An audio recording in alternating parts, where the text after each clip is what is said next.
kind of always say, do these things if possible whenever you're young, which is hard as well, because that's the very time where you probably do want to be out drinking with everybody and doing all of the stuff that you really should actually be the time where you kind of put that stuff aside and really concentrate on what you actually want to be doing. So today's episode is going to be a little different. If you've already listened to an episode of Crossroad Conversations, then you're likely familiar with our first theme of the show, which is to highlight important issues that are at a crossroads. So that's usually going to be interviewing a scholar of some sort to discuss an important issue or policy with the hopes or the intention of spreading viewpoint diversity and sharing informed perspectives so that people can have more thoughtful and polite discourse in society. So that's the first theme of our show. The second is all about entrepreneurship, specifically interviewing entrepreneurs and highlighting the crossroads they faced in their life when they decided to leave what was likely a safer route or path in order to instead wander into the abyss in pursuit of their passion, to find more meaning, or whatever it was that sort of sparked them to embark on their entrepreneurial journey. I'm very happy to share that today's episode is the first of our latter theme, and we're showcasing photographer Paul Reid. So Paul is a UK-based, primarily black and white or monochrome photographer. That's what he specializes in, and that's what he most enjoys. Now, he's been published in Leica Photography International, Street Photography Magazine, and recently was the cover of Amateur Photography. I discovered his work through Instagram, and through reaching out to him directly, had the privilege of getting to work with him through his online mentorship program. So the pictures on my wall are actually all pictures that I took while working with Paul. I'm happy to call him a friend, and I'm very happy that we were able to have him on as the first showcase for the latter portion or theme of our show, highlighting entrepreneurs. So throughout this conversation, you'll get to hear why Paul Reid wanted to potentially leave his stable job to pursue photography, what that process was like, and sort of what sparked him doing it now. So I really hope you enjoy this episode, and stay tuned. So Paul, thank you so much again for doing this today. Really looking forward to learning more about your story and just continuing to talk with you. We've gotten to work together a little bit in the past.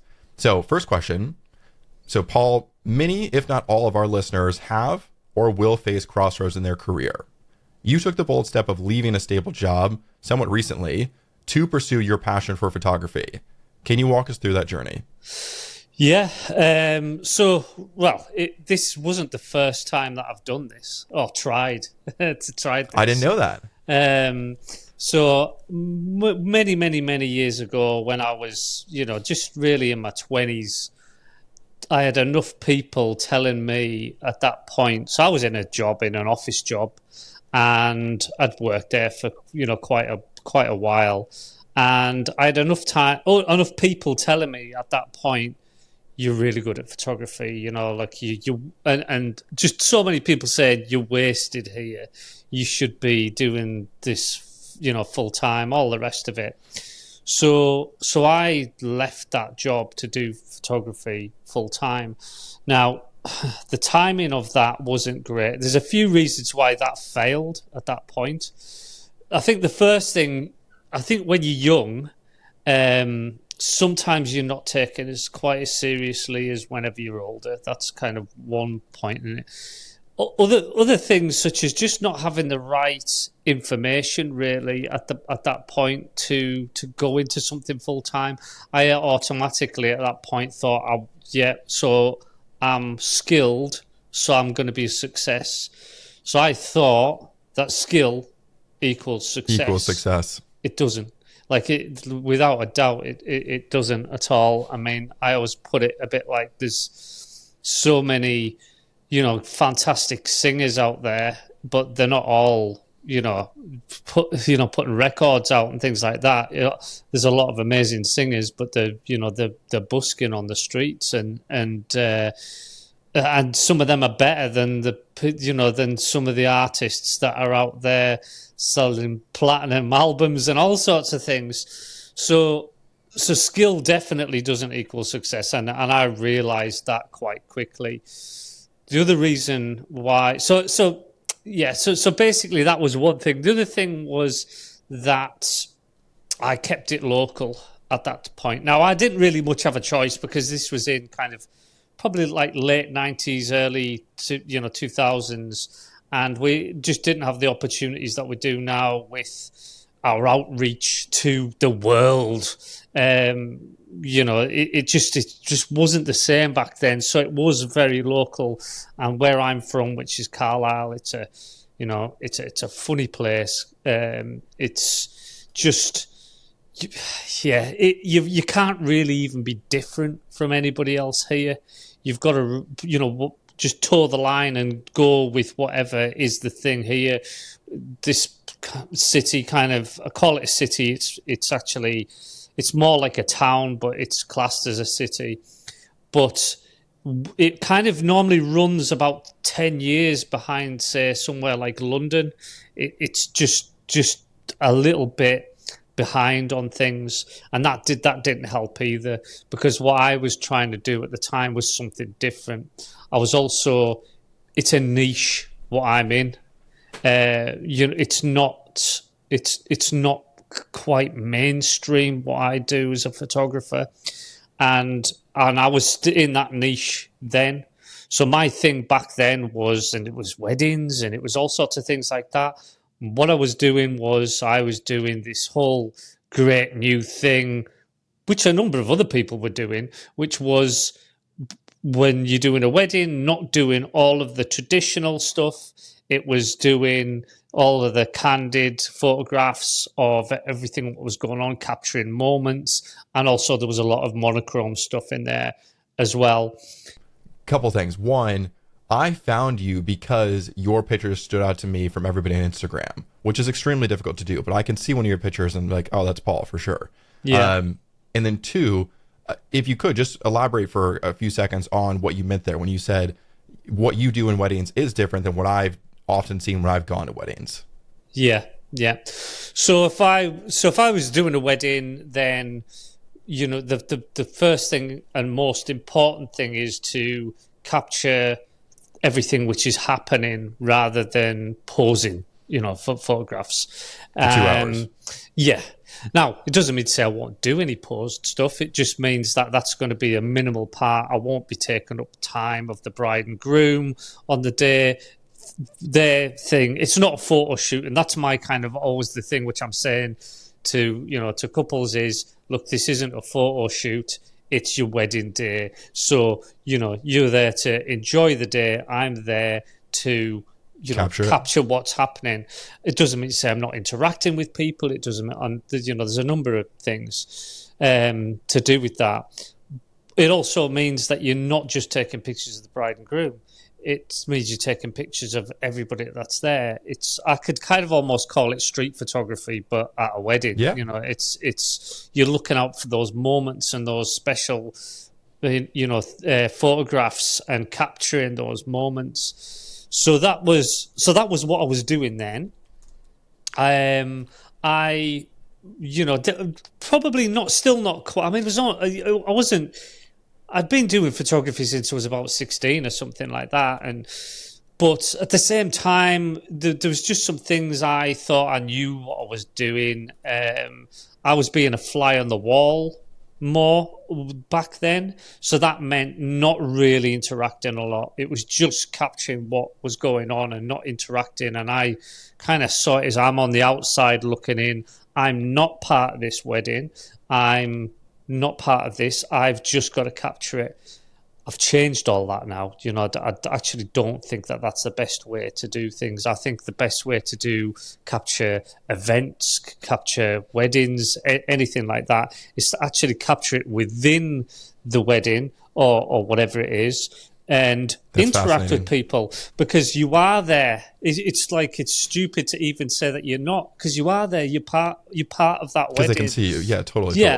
So then, rather than me being on the outside of the dance floor, say, when everybody's dancing, which is what I was doing, these days I would be in there, like, I don't mean when it's just the bride and groom dance, that'd be a bit much, but when everybody's on there dancing, I've got to be right in the thick of it with everybody else. So, dancing about like a lunatic, like everybody else as well.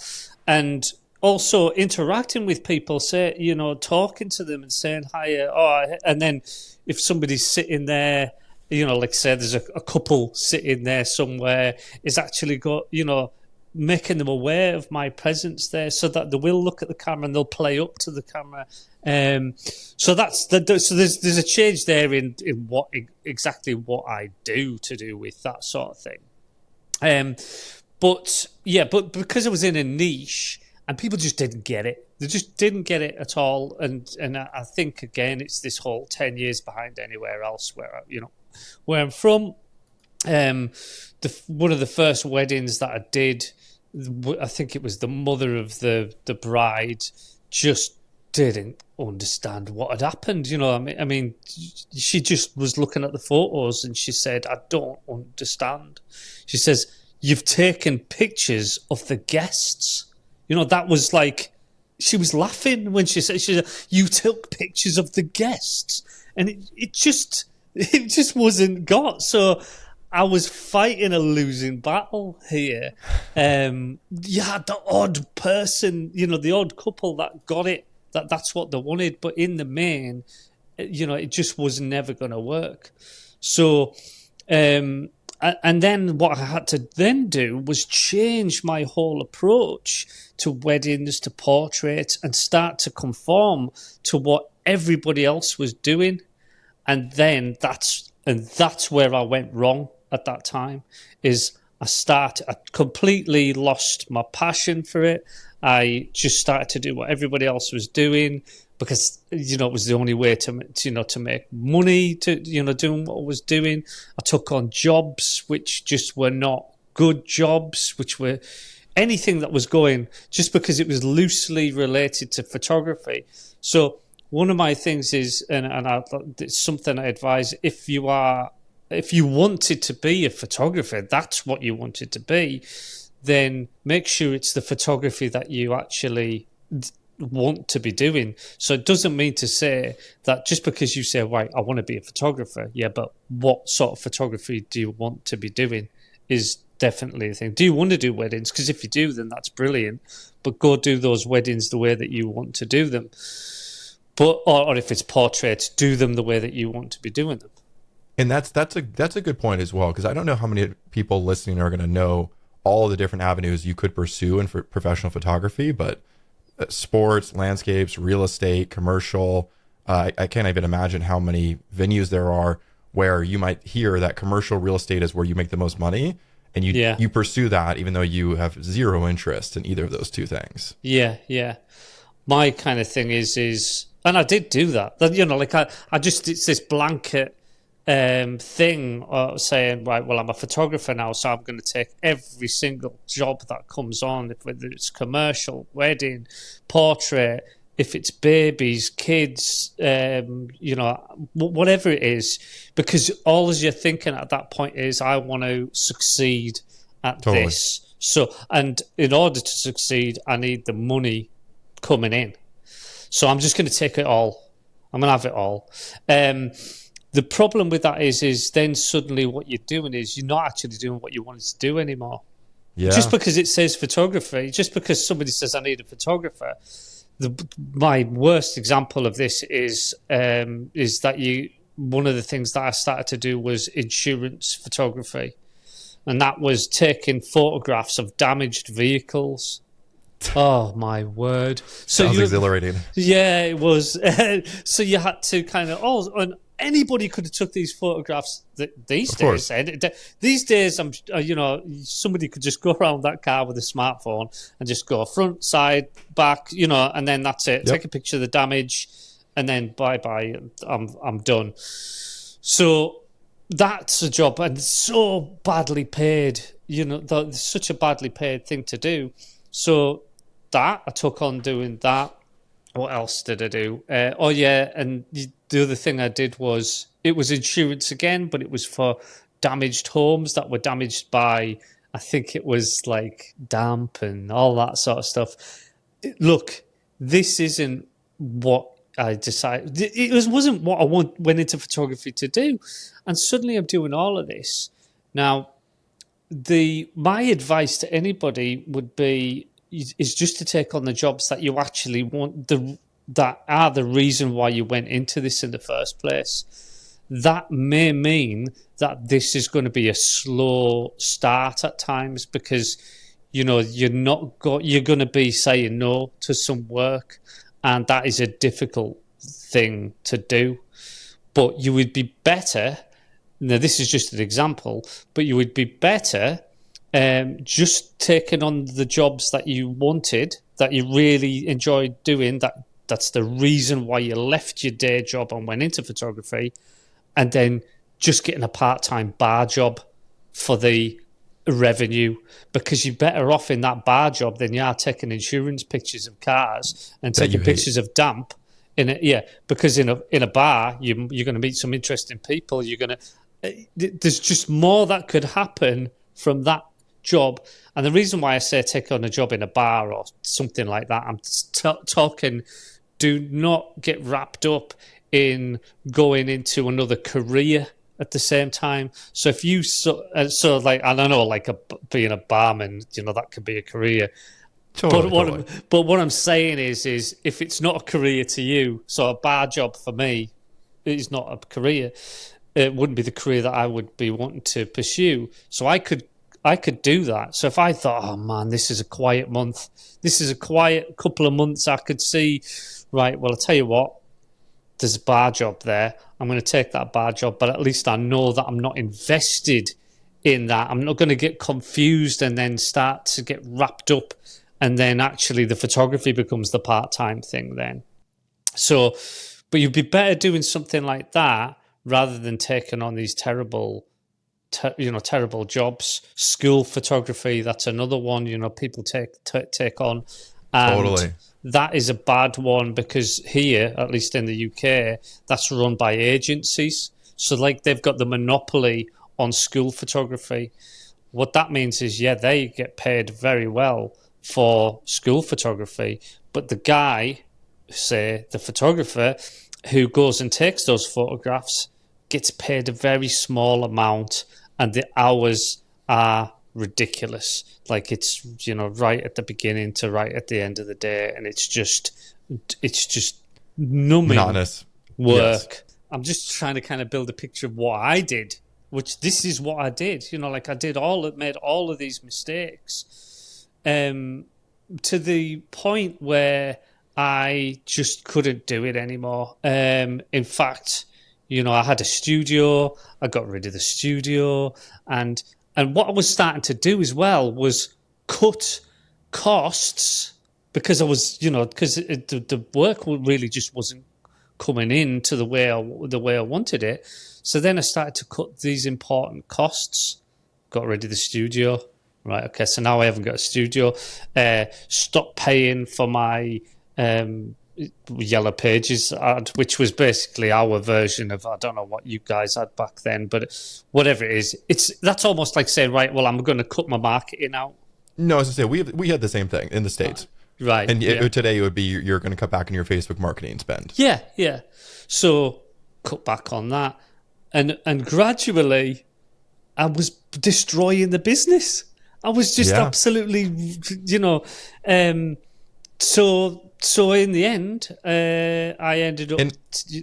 sorry, go ahead. Yeah, and not just destroying your business, but by taking on all those jobs that don't align with your passion that got you interested in the first place, you're also probably destroying your passion for what you liked in the first place. Yeah, and I did.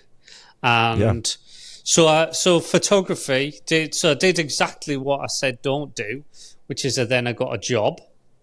Right, a job which wasn't the bar job. It was an office job that could become a career, and it did become the career. And then the photography became part-time. The photography just became, right, whenever there's a wedding or whatever, I'll do that wedding. And I still carried on basically doing things a lot of the time the way other people wanted them done, not the way I liked to do them. So it just, that was it then for me well, I'm trying to think how long it was, but it must have been at least 15 years where I was in a, like a stable job. And I thought, well, that's that then. I tried, I failed. I still like photography. My dream's gone for that. That's it. This is what I'm going to do. And obviously you get wrapped up in other things as well, not really concentrating on that as a dream and as photography as a career, and just doing what everybody else did, which was go into the job that gives you a certain amount of money that pays whatever you say. Let's just say your rent and all your bills and all that sort of stuff, and the money left over for entertainment, which at that point in my life was basically just drinking and going out and all of that, all of that sort of stuff. Yeah. And I thought, well, okay, it's not that I was unhappy, doing all of that sort of thing. It's okay, but it doesn't. But unfortunately, that doesn't. There's nothing sustainable about that, about that lifestyle. You can't. When you say sustainable, do you mean in terms of sustaining your soul or your fulfillment in life, or sustaining like your checking account? More your life, really, more your soul. That's what I thought you meant. And also, you can only do that for so long until you, as you get older. Look at me. I mean, I got married. I had children and all that sort of stuff as well. So all of these bits of life also kind of take over, and just sometimes those dreams and those things that you thought of once in your youth, just fade into the background. And it's so much harder to pursue your dreams whenever you've got responsibilities, and totally. People it's just so much more difficult. Yeah. This is, why I kind of always say, do these things if possible whenever you're young, which is hard as well, because that's the very time where you probably do want to be out drinking with everybody and doing all of the stuff that you really should actually be the time where you kind of put that stuff aside and really concentrate on what you actually want to be doing, because that is also it's just distracting from. You've got to put everything into whatever it is that you want to achieve in order to achieve it. There's just no halfway with it. You've got to literally put everything into it. And that's because it's just so competitive. Yeah. Right? It's just you're not going to dedicate 2 hours a week and build something if that's a goal of yours. Is that fair?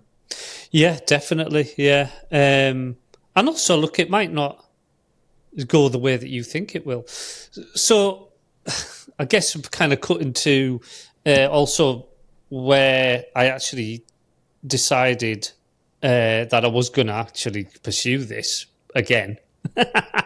Because I do it properly this time, and with all of the things that I'd learned. So basically what happened for me was I had, in fact, one of my best friends, and probably we did a lot of the drinking with, and we worked together at the place where I worked. So we basically worked side by side there. We lived together because it was just, I think, like I went through some divorce and he'd split up with somebody, and we thought, well, tell you what, let's go to this place. We'll move in here. We called it Heartbreak Hotel, and basically this was just the start of a new life, and of course still had some responsibilities with children and things like that. But so then I worked with him for a long time and lived with him, and basically spent more time with him than I've spent with anybody in my life. But as I think maybe about 5 years ago or something now.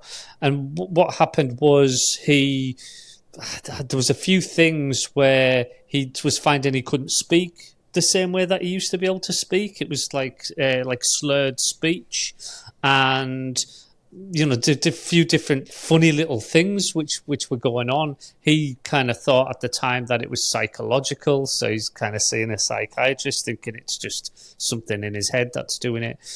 What it ended up was when it eventually discovered that he had a brain tumor. And it should have been obvious as well, because he was struggling buttoning buttons up on his top and all that sort of stuff. So he had this brain tumor. Now, at the time, I didn't really, know how serious a brain tumor is, but how unlikely it was that he was going to survive, through that. And he didn't know. I didn't know. His family didn't know. And it's kind of was played down at the time by doctors and all that sort of stuff. He got it operated on and all that. But once he had his operation, it was never the same. And to cut a long story short, for about a year afterwards, it was just a downward descent of him as a person. And he just didn't want to die. Like, he was clinging on to life, and just didn't want to leave. He just wanted to, the things that we take for granted. He would just be happy just to be walking about on the street. And so when he did die, that was a real wake-up call for me, thinking, here's a guy who absolutely was clinging on to life, and he, just wanting it so much, and he couldn't have it. And I have life, and I can do what I want, and things could end tomorrow, and I'm just going through life the way that I always have. Nothing's changed, nothing really has changed. What happened to all those dreams? What happened to all of that thing? You wanted to be a photographer. That's what you always wanted to be. So what happened to all that? And it was at that point where I just said, right, that's it. No more. I've got to pursue this, and I've got to get back onto this again. So that was the kind of changing point at that point through, I guess, just knowing that life is short and you can't just hang on forever. And not pursue your dreams. And it's so easy and so common to allow that to happen. Yeah. And then, so I think for me, and that was like a few years ago. And then I guess it's the planning then that you get into, because that doesn't mean to say that you suddenly make this decision, well, that's it, I'm going to pursue my dreams and I'm going to be a photographer or whatever it is that you're going to do. Because if I'd have left my job that day, then I'd have failed again. You need to start to plan your, plan your escape from the day job. If you hate it, and a lot of people do, if they're just absolutely starting to hate that job that you're in. And look, that job was absolutely fine all the way through. Totally. But, and we have some great interactions with people even during mundane day jobs. We meet a lot of really great people and interesting people. And these are privileged issues, we should say. Like, these are life fulfillment issues, which are significant, but there's more significant issues in the world. So it's good that we both preface that. Yeah. So I started to plan, what am I going to do? How am I going to do this? Started to realize, well, hold on, I need to make sure that this time that I'm doing what I actually want to be doing. And the other thing as well, which happened, was because of this new appreciation of life, it made me see things in a different way. So from a photographer's point of view, I started to look up for once and actually start to look at things and think, that's beautiful. Look at this, look at that. You know, things which would be completely mundane, and then started to capture those on a camera, which I just got, which you know is a Q2 monochrome, which only takes things in black and white, and black and white monochrome was the thing that that was my passion back, you know, whenever I started all this. And I thought, if I get this camera, then that will also stop me from this thing where you start to conform to what you think people want, and instead you say, this is what I do. And, you know, that was one of the things. So me going out with that camera, and obviously all that COVID stuff happened and all that sort of thing, which then gave some time there for me to, you know, be, you know, thinking, and then going out and, you know, taking photographs of the mundane. But then starting to put that stuff out there on Instagram. And, well, it was just Instagram, to be honest, at the time. People complain about Instagram, or photographers complain about Instagram all the time, because they say, well, it used to be a photographer's whatever app. And now it's not. To me, good. I'm glad it's not a photographer's app, because that means your photographs are not just getting to photographers, they're getting to everybody. Yeah, broader audiences. Yeah, I like that. So yeah, if you wanted just photographers thing, then there's stuff like Vero. But at the end of the day, you know, I was wanting my stuff to be seen by people, you know, so that they could almost like relate to those images in some way, connect with them, because there's a beauty in art. And, you know, if I could just have somebody who's moved by one of my photographs, then there's so much more fulfillment from that, obviously, than taking pictures of some damage on a vehicle or something like that. But, you know, there's just such fulfillment from that when somebody, you know, sends me a message saying, look, this spoke to me, or, you know, this image speaks to me, or they've got their own story that they've made up themselves. And it's just such an amazing thing. So I just went, this is what I'm doing now. Rounding up this first conversation, I think this is a perfect time. So as we sort of round this up, as we conclude, for someone who's listening, who might be standing at their own crossroads, hesitant about making the leap, diving into the abyss, whether it's art or for something else that they find fulfilling, what advice would you give them reflecting on your own journey? So I would definitely say, make sure that you're following your passion, that this is something that you're not just going from a day job that you hate into a self-employed job that you hate. You'd be better off in the job that you hate, because that's got some secure income to it. So you don't want to be leaving to do something that you don't actually like to do. So that'd be the first thing. And then the second thing I would say is make sure that you plan your escape. So don't just listen to everybody that is basically telling you that you are amazing, because that can happen. Is you've got everybody saying you're fantastic, you're amazing, you start to believe it yourself. You're wasted here. Yeah, especially if you have friends that like you. But this whole you're wasted here. Oh man, you're so good at this. Right, okay. Brilliant. Right, I'm going to leave my job tomorrow because I'm wasted here. Because everybody tells me that I'm wasted here. I'm going to leave it tomorrow. Okay. Totally. All of those people that were telling you that you're wasted there, let's see if they ever hire you to do anything. Because I'm going to tell you now, they don't. They'd want something for free, but they will not be the people that are hiring you. So those people, you can't just listen to the people who are saying that you're super skilled at whatever it is. You've got to make sure that you have some sort of plan in place before you actually leave that job. Now, just quickly, I'm not saying, I think it's important that you will end up leaving that job rather than doing whatever it is part-time, because going into it full-time will give you the hunger in order to get that business in, to get that work in, and it'll make you come up with ideas on how to actually get some income in, or different.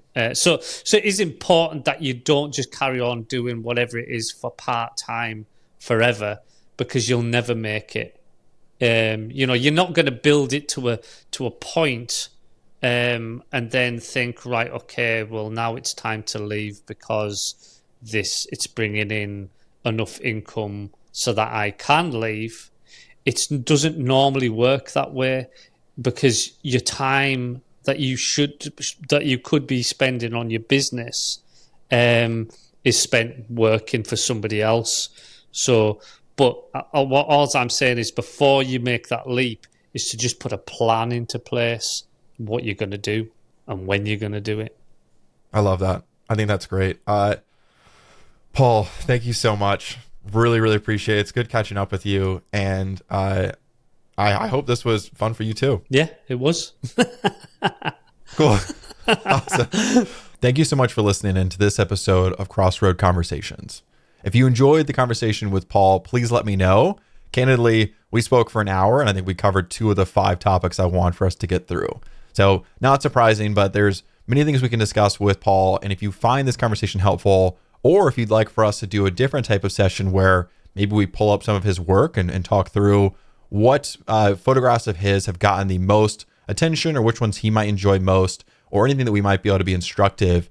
If you would like to see that, or if you would find that enjoyable, please let me know as well, and we'll see if we can convince him to come back on. So thank you so much again for tuning in, and we'll see you in the next episode.